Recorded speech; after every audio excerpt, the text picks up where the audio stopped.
On the morning of October 15, 1857, the gallows at Augusta County Jail stretched its shadow over a restless crowd of nearly 3,000 onlookers. They had gathered to see the execution of a man whose chilling confessions had shaken even the toughest lawmen in Mississippi. James Copeland, just 34 years old, sat in his dim cell carefully retelling the details of murders so cruel that the court's own stenographer had to pause again and again to steady himself. Among the evidence displayed at trial were 43 human fingers, dried and preserved in salt, kept inside a worn leather pouch that Copeland had carried with him for more than 10 years. Each finger represented a grim story of deliberate violence along the Pearl River, where entire families had learned to bar their doors tight before nightfall. What turned a respected young farmer into the most dreaded outlaw in the South had remained unclear until his last confessions finally revealed truths that authorities had worked hard to keep hidden.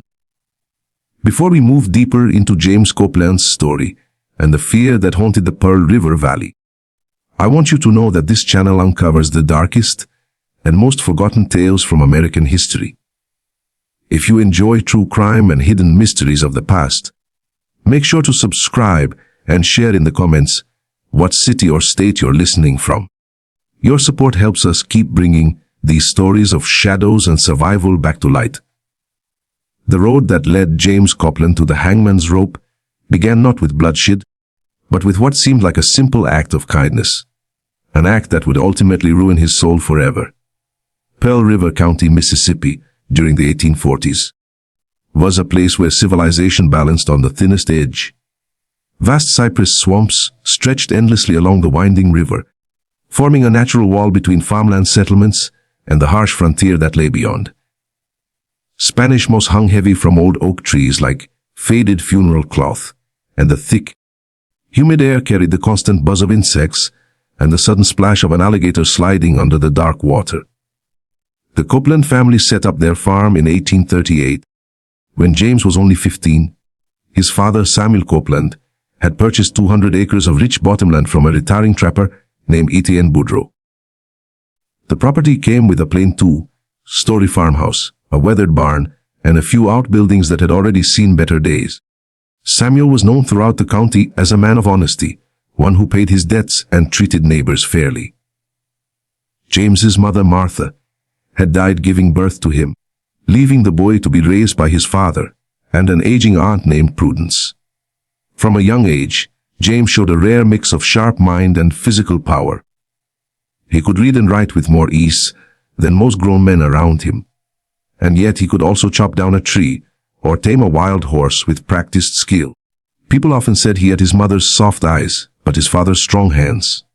By 1842, when James turned 19, he was considered one of the most desirable young bachelors in the county. Standing tall at 6 feet, with dark hair and piercing blue eyes that gave the impression he could see right through a person, James drew much attention. The Pearl River served as lifeline and main road for the scattered communities along its muddy banks. Large steamboats brought supplies and wood from New Orleans, while smaller boats carried cotton, timber, and goods downstream toward market. But the river also attracted dangerous types, gamblers, swindlers, and bandits who used the twisting swamps as their hiding ground between crimes. Sheriff Thomas Bullock, a hardened veteran of the Creek Wars, tried his best to keep order, though his jurisdiction spanned more than 800 square miles of swamp and wilderness, making his job nearly impossible. In 1843, James Copeland met Elizabeth Hartwell at a lively harvest festival in Columbia, the county seat. Elizabeth was the daughter of Judge William Hartwell, one of the most respected men in southern Mississippi. She was striking with auburn hair and green eyes that shone with intelligence and warmth. What made her even more unusual was the genuine interest she showed in James, despite the wide gap in their social status. Judge Hartwell owned a large plantation with more than 50 enslaved workers and had strong ties across the state's leadership. Their relationship grew slowly. Following the traditions of the time, James would ride the 15 miles to Columbia each Sunday after church, bringing thoughtful gifts and spending carefully watched hours with Elizabeth on the Hartwell estate. At first, Judge Hartwell had his doubts about his daughter courting a farmer, but James's quick mind and steady devotion to Elizabeth eventually softened the man's resistance. By the spring of 1844, everyone in the community expected the couple to announce their engagement. The first sign of real trouble appeared in April that year, when a merchant named Calvin Lee Richardson vanished while traveling from Hattiesburg to Columbia. Richardson had been carrying close to $800 in gold to buy land near the Hartwell plantation. His horse was later discovered wandering near the Paul River. But of Richardson himself there was no trace. Sheriff Bullock gathered search parties that spent days combing the swamps, but no sign was ever found. The disappearance cast a heavy shadow over the town, a reminder of how dangerous life on the frontier could be. James Copeland seemed deeply shaken by Richardson's fate. He volunteered for every search party and spent long hours scanning the riverbanks for clues. Elizabeth would later tell investigators that James grew restless and distracted during this time. Often he would fall silent in the middle of their conversations, staring into the distance as if burdened by some hidden thought. The truth about Calvin Richardson only came out years later, in James Copeland's final confessions spoken just before his execution. The events of that April morning in 1844 would alter his destiny forever. According to Copeland's own words, whispered in a faint voice, as he sat shackled in his death cell, the whole thing began as a simple matter of wrong place, wrong time. James had been checking fish traps along a lonely stretch of the Pearl River, about 5 miles downstream from his father's farm.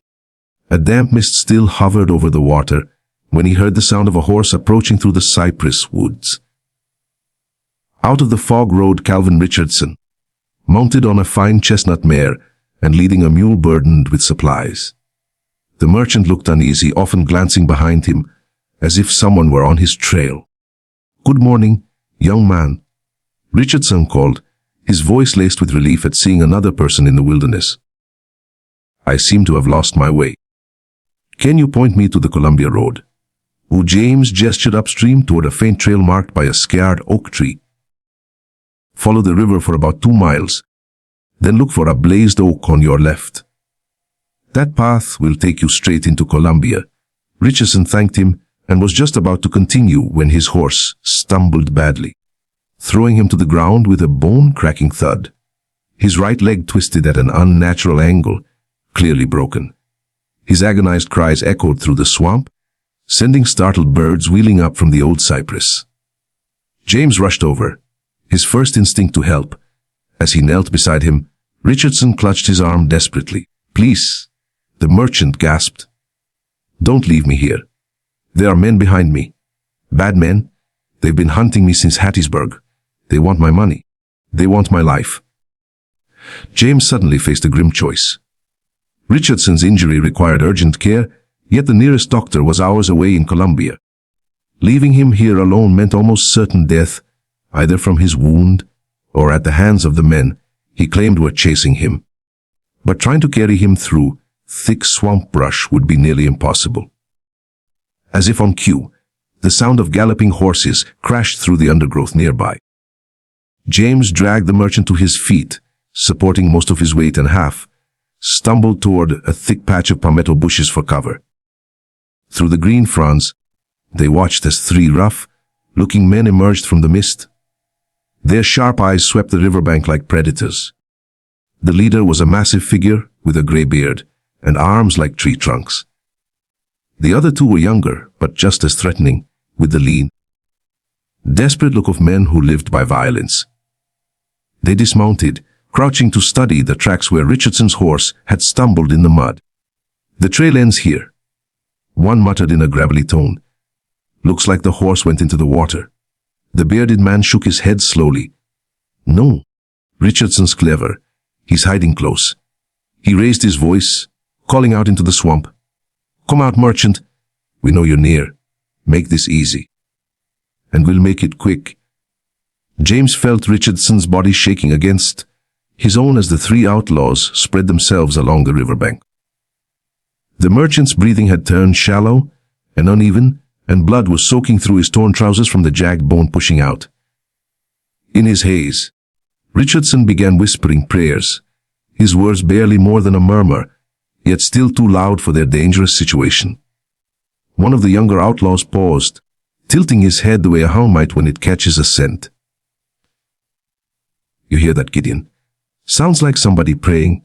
The bearded leader, called Gideon, slowly pulled a long knife from his belt. The blade caught the sunlight flashing menacingly through the trees.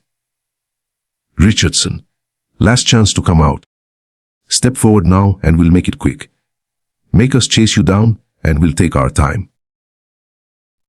James Copeland faced a decision that would never leave him.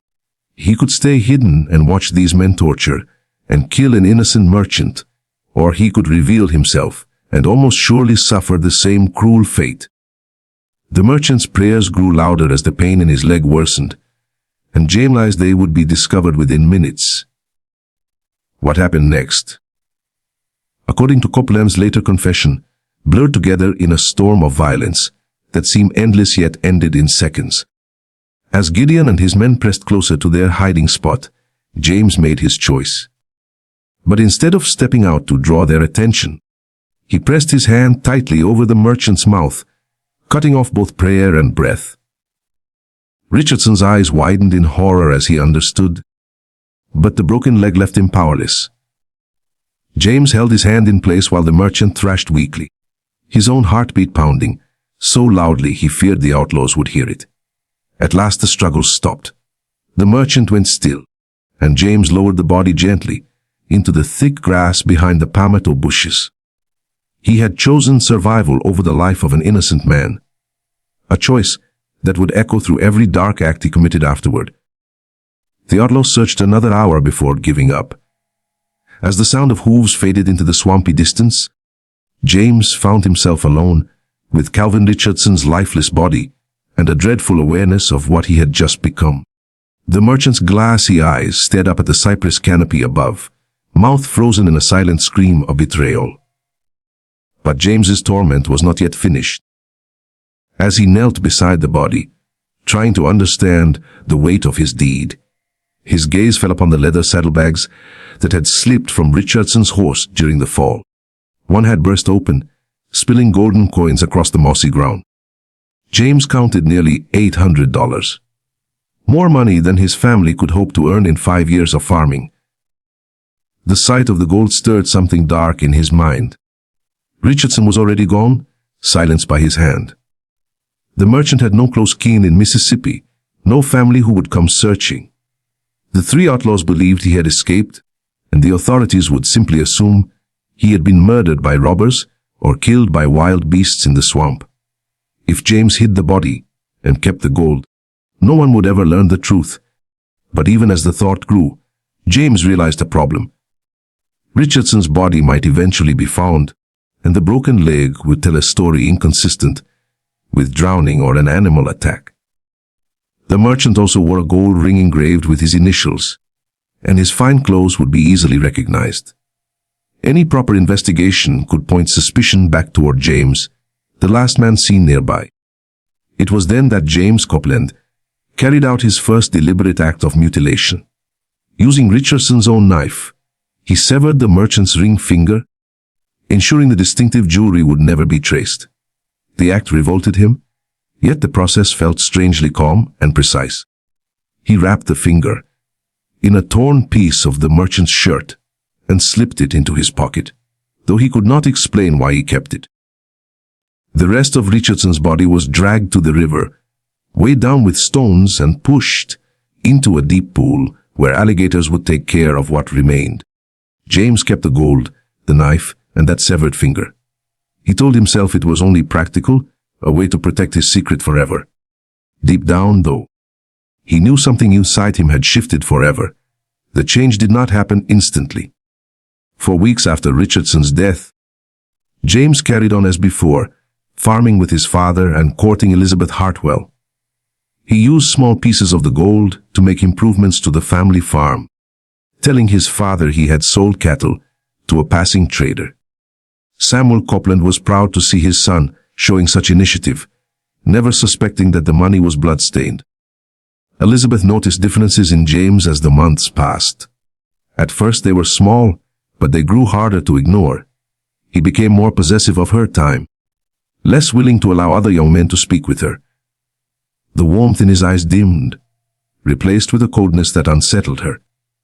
When she confided in her father, Judge Hartwell dismissed her worries as simple jealousy from a young man in love. The second killing took place in September 1844, only 5 months after Richardson's death.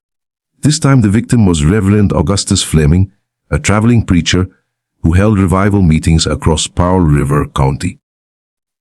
Fleming was known to carry large donations collected for building a church in Mobile, Alabama. According to Copeland's confession, he had not planned this murder ahead of time. It happened because temptation presented itself. Fleming stopped at the Copeland farm to water his horse and share supper with the family. Samuel Copeland was honored to host a man of faith, and the evening passed in cheerful discussion of scripture and spiritual questions. But the next morning, as Fleming prepared to depart, he made a fatal mistake. He mentioned to James that he carried over $400 in donations and asked the best road toward Mobile. His trusting manner and the promise of money awoke the same dark impulse that had driven James before. James offered to guide him through the swamp, claiming knowledge of shortcuts that would save hours of travel. Samuel Copeland blessed their journey and watched them disappear into the mist, never suspecting that he would never see the preacher alive again. At a remote river crossing, where an old logging road met the water, James struck the preacher from behind with a heavy branch. He finished the job with Richardson's knife as Fleming lay dazed on the ground. This time the act came easier. The sickened feeling he had endured with Richardson was replaced by cold efficiency. Before hiding the body, James cut away Fleming's right index finger, adding it to the cloth bundle he had carried since the first killing. He told himself it was still for identification purposes. But in truth the severed fingers had become grim trophies, reminders of his control over life and death. News of Reverend Fleming's disappearance spread quickly through southern Mississippi. Unlike Richardson, who had no ties to the region, Fleming was beloved and widely recognized. Churches across 3 counties organized searches, and even the state government offered a reward for answers. Sheriff Thomas Bullock felt heavy pressure to solve the case, especially from ministers demanding justice. James Copeland joined the searches with visible eagerness, volunteering countless hours combing swamps and river trails. His effort impressed everyone, including Elizabeth Hartwell, who admired his apparent devotion to finding a man of God. Samuel Copeland glowed with pride at his son's dedication, never imagining that James already knew where Fleming's body was feeding catfish in a dark bend of the Pearl River. The investigation soon took a different turn when Sheriff Bullock uncovered that both Richardson and Fleming had been carrying large sums of money at the times they vanished. He began to suspect that a group of robbers was preying on travelers along the river roads. He sent messages to authorities in nearby counties, warning them to stay alert for crimes of a similar nature. This development worried James more than he wanted to admit. 2 disappearances could be dismissed as coincidence, but a repeating pattern would surely draw dangerous attention to anyone who had been around during both incidents. He realized he needed to be more cautious, to space out his actions and select victims who were less likely to be noticed if they vanished. The third killing happened in December of 1844. This time, James had learned from earlier mistakes. His target was a slave trader named Marcus Kellerman, a man whose occupation had made him widely hated across the region. Kellerman was traveling north from New Orleans with a coffle of 15 enslaved people he planned to sell in Natchez. He stopped near the Copeland farm to repair a broken wagon wheel. Samuel Copeland felt uneasy about Kellerman's presence, but frontier manners required that he offer shelter for the night. The slave trader was a rough, cruel man who treated the people he carried as property with shocking brutality. He bragged while drunk about the profit he expected in Natchez and even showed off a money belt stuffed with more than $600 in gold and silver. James watched Kellerman's behavior with growing disgust, though his anger mixed with his usual hunger for the man's wealth. When Kellerman announced he would leave before dawn to avoid the heavy heat of the day, James volunteered to show him a shortcut through the swamp that would save him miles of hard travel. The murder of Marcus Kellerman was the most savage so far. James had grown more confident, and this time he made Kellerman suffer for his cruelties, before finally ending his life. He cut off Kellerman's right middle finger and added it to his grim collection. But he went further this time, pulling out the man's gold teeth with a pair of pliers. The 15 enslaved people who had seen Kellerman walk into the swamp with James became a serious problem. They knew James had guided their master away, and their words could eventually lead suspicion back to the Copeland farm. James solved this problem with his usual ruthlessness. He led the frightened group deeper into the swamp and left them there with no food, no water, and no understanding of the treacherous land around them. Most of them died within days, falling victim to hunger, thirst, wild animals, or the swamp itself. 3 somehow reached safety. But slave catchers quickly captured them and sold them to new owners in distant states. Their accounts of Kellerman's disappearance were dismissed as excuses invented to avoid punishment for running away. By 1845, James Copeland had killed 6 people and collected nearly $3,000 in stolen money. His collection of severed fingers had grown, each one carefully packed in salt and stored inside a leather pouch hidden under the floorboards of his room. What had begun as a way to avoid recognition had now turned into an obsession, a ritual that satisfied a dark part of his mind. His killings also drew the attention of Gideon McCready, the bearded outlaw whose chase of Calvin Richardson had indirectly triggered James's first murder. McCready led a loosely connected band of killers and thieves who worked throughout the river parishes of Louisiana and Mississippi. He had been watching the reports of disappearances with interest, recognizing signs of someone whose skills could be useful. McCready reached out to James through a series of secret meetings, each designed to test his loyalty and coldness. The gang leader was impressed by James's quick thinking and his ability to keep suspicion away from himself. What fascinated him most were the rumors about mutilations, whispers of severed fingers that circulated in the criminal world. A partnership soon formed between Copeland and McCready's gang, a bond that would spread fear across the Pearl River Valley for the next 2 years. James provided local knowledge and the image of a respectable farmer to hide their crimes, while McCready gave him protection and access to richer targets. The severed fingers became James's mark, a terrifying signature that made him respected among criminals and feared by anyone who might cross his path. Elizabeth Hartwell, James's fiancée, began noticing disturbing changes in his behavior. James had proposed to her in the spring of 1845, and her father, Judge Hartwell, had approved of the union. Their wedding was planned for October, but Elizabeth found herself uneasy with the man she had promised to marry. His eyes had taken on a predatory sharpness, the way a cat watches a mouse before striking. He spoke less often, but when he did, his words carried more weight, often drifting toward unsettling subjects of death and violence. Even more troubling, he had started collecting knives and other weapons, saying they were for farm work, but displaying them with an enthusiasm that seemed unnatural.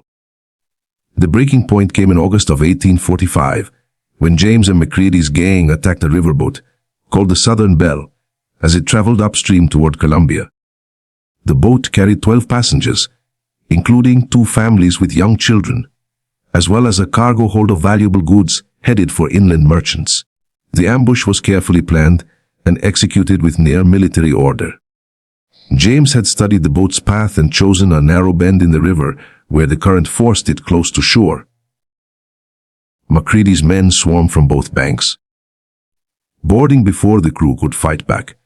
What followed was a bloodbath that shocked even seasoned outlaws. The gang slaughtered every passenger and crew member, showing no mercy to women or children. James personally killed 3, including a young mother traveling to Columbia for her sister's wedding.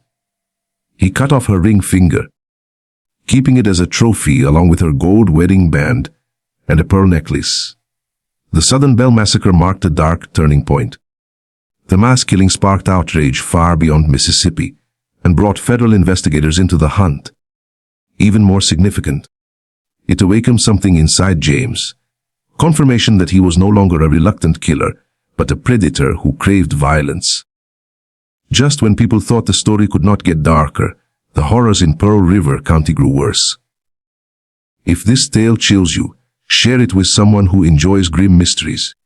Press like to support, and subscribe so you never miss stories of darkness and madness. Together we'll uncover what came next in James Copeland's descent. The burned remains of the Southern Belle were found 3 days later, sending waves of fear through Mississippi. Federal marshals arrived from New Orleans to lead the search, and the state legislature created a fund for rewards to capture those responsible. Sheriff Bullock now worked alongside seasoned investigators with resources beyond anything in Pearl River County. This intense pressure forced James to maintain his double life with greater care. Outwardly, he played the role of loyal son and loving fiancé, but the strain was breaking him. Elizabeth noticed him muttering in his sleep, sometimes crying out as though in pain. When she asked about it, he brushed it off as stress from preparing for their wedding. Samuel Copeland also saw changes in his son's behavior, but he believed it was only natural strain from marriage plans and farm responsibilities. He was pleased with James's supposed business trips to arrange financing for equipment, never realizing that these absences lined up with further killings across the region. The confession that would one day send James Copeland to the gallows began on October 10, 1857, inside the death cell of Augusta County Jail. Sheriff William Henderson had been pressing Copeland for weeks, using every interrogation skill he had learned over more than 2 decades of law enforcement. The outlaw had stayed stubbornly quiet about the details of his crimes, answering questions only with cold stares and the occasional grunt of recognition. Henderson had tried every approach he could think of. He appealed to the man's conscience, promised lighter punishment in exchange for cooperation, and even threatened him with more charges. But James Copeland sat on his narrow prison, caught like a statue carved from stone, his sharp blue eyes giving away nothing of the nightmares locked inside his memory. The sheriff had almost given up hope of ever uncovering the full truth behind the Pearl River murders when fate handed him an unexpected key to the killer's silence. The opening came when Henderson mentioned that Elizabeth Hartwell, now Elizabeth Camden after marrying a well-known lawyer in Columbia, had agreed to testify about James's odd behavior in the months before their broken engagement. At first, the sheriff meant it only as another piece of evidence to be used at trial. But the moment he spoke her name, he noticed a sudden change in the prisoner's face. The mention of Elizabeth seemed to break something deep inside James Copeland. His stiff posture sagged, and his hands, which had remained steady for weeks of questioning, began to shake without control. For the first time since his capture, tears rolled down his rough cheeks, cutting clear lines through the dirt of captivity. "Elizabeth," he whispered, the name sliding from his lips like a prayer spoken in a forgotten tongue. "Sweet, lovely Elizabeth, does she know? Does she know what I became?" Sheriff Henderson understood instantly that this was the moment he had been waiting for. He carefully lowered his own voice to match James's quiet tone. "She knows you were arrested, James. She knows about the accusations, but not the full details. Not yet. She might still remember you as the young farmer she once loved. If you help us understand what happened to that man, maybe she can still see some part of him." James's voice, when he finally began speaking for real, was so soft Henderson had to lean close to the iron bars to catch every word. Those words would soon reveal the dark truth behind the Pearl River killings. The sheriff had come all prepared with extra paper and ink, but nothing could have prepared him for the size of the confessions that poured out over the next 3 days. "I loved her," James said in a trembling voice, his hands gripping the bar so tightly that his knuckles turned pale. "Everything I did, every choice I made in those early years, was for her love. I wanted to be more than a poor farmer, clawing a living out of Mississippi mud. I wanted to give her the life she deserved, the life her father's money had provided, but that my honest work never could. The confession that followed filled nearly 200 pages of Henderson's careful handwriting. Over the course of 3 long days, James Copeland described 47 murders carried out between 1844 and 1856. Each killing was told with chilling accuracy and disturbing attention to detail, showing both his intelligence and the complete loss of his moral compass. He began with Calvin Richardson, telling not only the killing itself, but also the inner struggle that came before it. I pressed my hand over his mouth and felt the breath leave his body beneath my palm. James said, his voice sounding almost dreamy as he relived it. In that instant, I discovered something about myself I had never known. I held the power to decide who lived and who died, and that power was more addictive than any drink or drug. James explained how he had started cutting off fingers as trophies, a practice that began from practical need, but grew into ritual. At first, he removed them to prevent the bodies from being identified, but over time the severed fingers became symbols of his power over his victims. He organized them by the nature of each death, creating a strange and twisted system that revealed his methodical approach to murder. Each finger tells a story, he told the horrified sheriff. This one came from a merchant who begged for his life to the very end. This one was from a preacher who cursed me with his final breath. And this one? It belonged to a woman who fought like a wildcat to save her children before I silenced her forever. The most shocking discovery came when James led Sheriff Henderson and a group of federal marshals to a secret cave along the Pearl River, where he had hidden his macabre collection. The cave was on a small island that could only be reached when the water was low, surrounded by old cypress trees covered in Spanish moss that formed a natural cathedral of shadows. Inside, investigators found a leather case with 43 preserved human fingers, along with a treasure trove of evidence laying bare James Copeland's bloody career. He had kept detailed records of each murder, with sketches of his victims, maps of where they died, notes of their final words, and lists of money or valuables taken from their bodies. The cave also contained personal belongings from each victim, rings, watches, crosses, family portraits, and other tokens he kept as extra trophies. Most disturbing of all were his journals, in which he wrote about each killing, describing his feelings during the murders and analyzing his techniques for improvement. I studied my craft the way other men study medicine or law. James told Henderson as they went through the cave's contents. I read every story of famous murders I could find, searching for methods I could use or make better. I tried out different ways of killing, timing each death to cause the most suffering, while still avoiding being caught. One journal was filled with notes onto the psychology of his victims. He wrote about how different kinds of people reacted when they realized they were about to die. James had sorted these reactions into categories and developed strategies for handling each type, treating murder like a science that could be refined through practice. Federal Marshal Robert Thornberry, who helped lead the investigation, later described the cave as a monument to evil beyond anything I've seen in 30 years of law enforcement. James's meticulous records gave investigators a map to dozens of unsolved killings across the Mississippi River Valley, cases that had left local sheriffs confused for years. But the true terror of James Copeland's crimes went beyond numbers or trophies. His confession revealed a deliberate campaign of fear that had shaken an entire region for more than a decade. Families lived in constant dread. Travelers avoided the Pearl River roads, and whole communities were forever changed by knowing that a monster walked among them.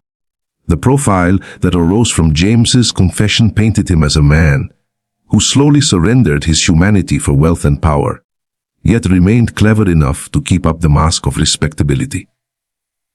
He explained his methods with the cool precision of a craftsman, never showing remorse, but instead a strange professional pride in his skill and success. I became what I had to be, he told Henderson during one intense session.